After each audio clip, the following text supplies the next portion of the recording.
My name is Alex, I'm a patchwork nerd, and it's almost time for Nanowrimo.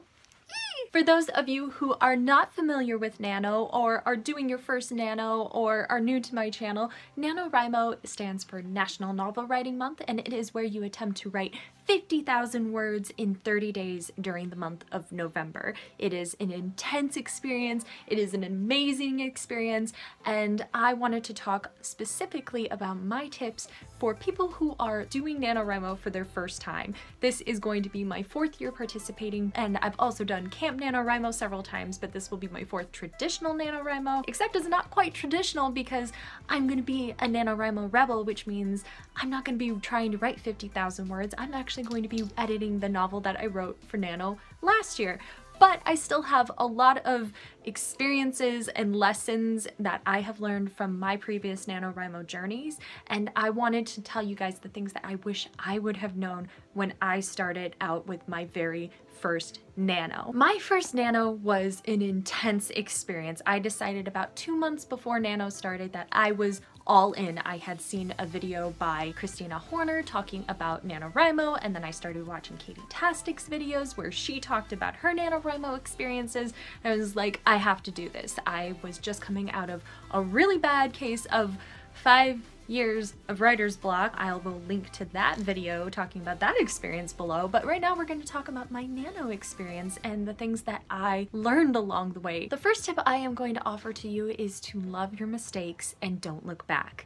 A common thing that you will hear throughout the Nano universe is that you should not delete words, you should not go back, you should not reread things, you should not try to edit, none of that. This month is all about writing the 50,000 words, and that means that you are going to have to let things go and just worry about them later. This month is about getting those words down, and I'm a fast drafter by nature, which means that I write my very first draft really quickly. I write a really rough, really kind of bad first draft because that is my time to explore with the ideas that I have come up with my outline to see if they're actually going to work or not. And I have to write a full novel to know what is working and what's not working. An outline just isn't enough for me. So I end up with a hot mess of a first draft. And Nano is where you make a really hot mess of a first draft, and that's okay. That's normal. That's awesome, because this isn't about perfection. This is about movement. This is about getting over some hurdles that you might have placed on yourself or obstacles that you might have in your head that might be holding you back from getting that first draft done.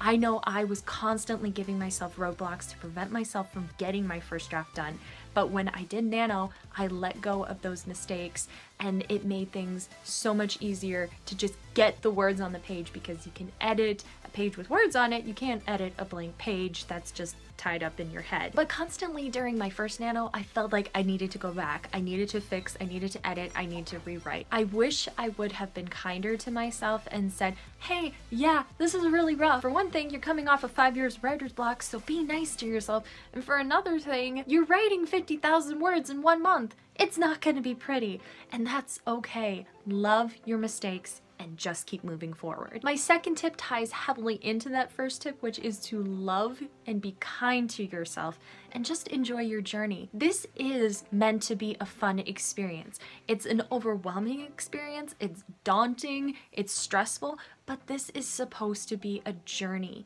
This is supposed to be about self-growth and about loving yourself, and it is supposed to be about loving the writing community and everybody coming together. So love your journey and love the fact that you are taking part in this experience. That is a huge deal, that you are becoming a part of this community and this wonderful positive energy that's going out into the world. So be nice to yourself. Be nice. Make sure you're practicing self-care. Think about the things that you can do to get ready for Nano that will show love to yourself, and ways that you can constantly be showing love to yourself even when you're at your hardest parts in your journey. Tip number 3 is to schedule, schedule, and schedule. Schedules are going to be your best friend. When I started out with my first Nano, I just thought, I gotta write 1,667 words every day. It's fine, I'll figure it out. But I was working a full-time job. I had a life. November's a really busy month for me in general because it's my birthday month. It's my sister's birthday month. I have a lot of family stuff going on with Thanksgiving. I really wish I would have taken more time to think, okay, this day is a no-go for being able to write, and that's okay because I'll make up on this day or this day. I wish I would have thought about those things ahead of time because I wouldn't have been as overwhelmed for the days that I didn't have time to write. So make sure you look at your schedule and think about realistically what days you're able to write, and also think about what times you write. I'm a morning writer, so I know that by the time I'm done with work, my energy is kind of done. So getting my words in at the beginning of the day is so much more easy for me to do. So think about your schedule, think about your life, and think about how you can plan accordingly. Tip number 4 is to follow your gut. Even if that means deviating from your outline or the plan that you've made for Nano. I have several times during Nano realized this isn't working. I outlined it, I planned it. This was supposed to be the path that I was going down, but it's not working. And a lot of times when you're writing a draft that fast, you get to see things in a vacuum. You get to see very quickly what's not working, and you don't have time to really go back and fix everything at the beginning. So you just need to jump ship and find a new ship to ride on. I have pantsed several elements of my story because I realized, okay, that's not working. We need to go try something else, and just follow your gut. You will know when things are or are not working. And you know what? If that plan doesn't work that you decided to go down, you can go back again and you can edit and fix and worry about all the other messy stuff later. The important thing is that you are finding where you need to go with your story. So don't be afraid of that. Trust your gut, trust your instincts, and that will lead you forward with your novel. Also, I wanted to talk about my tip number 5, which is it's okay if you fail. It sucks when you don't hit 50,000 words, but it's okay if you don't succeed at Nanowrimo. You should be proud of whatever it is that you accomplish because Nanowrimo is really challenging, especially your first year. There were so many times my first year where I didn't know if I was going to make it. I was stressed out, I was scared, but you know what?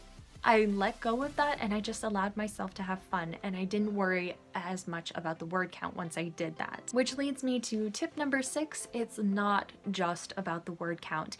It is about the journey. It is about the experience. It is about giving yourself time to write and a focused month of writing is my priority or creating is my priority. This month is about you. It is about you and your project. It is not necessarily about reaching that 50,000 words. It is about building your self-esteem. It is about growing as a person. It is about growing as a writer. So even if you're not hitting that 50,000 words or you're not feeling that great about your novel, you need to think about how far you've come with the things you've created. I learned so much from every Nano that I participated in, and a lot of times it wasn't about the number count. It was about how many friends I made in the online writing community. It was about my self-esteem going up. It was about me realizing that I can make decent sentences. I am not that bad at writing, where in my head I was just completely caught up in thinking that I was terrible. It is about growing as a person, and you need to make sure that you're paying attention to that just as much, if not more, than when you're paying attention to your word count. So that is my look at my tips for my Nanowrimo newbies, and I wish you the best of luck, and I wish you tons of words and success and self-love.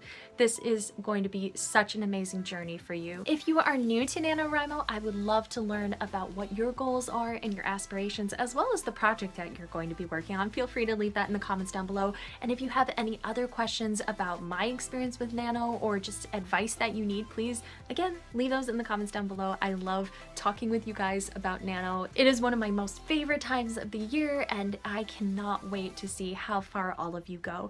And if you're new to my channel, maybe consider hitting that happy little subscribe button down below. I post new videos on Mondays, as well as some bonus videos throughout the week, depending on how productive I can be. And I wish you guys all the best of luck. Also, feel free to join me on Sundays at 10 a.m. Central Standard Time over on Twitter for my chat #WritersPatch, where the writing community comes together and we talk about different writing topics. Thank you to my Patreon supporters for being awesome, and thank you for joining me today. Remember, keep writing, keep laughing, and most importantly, keep encouraging each other. I'll see you next time. Toodles!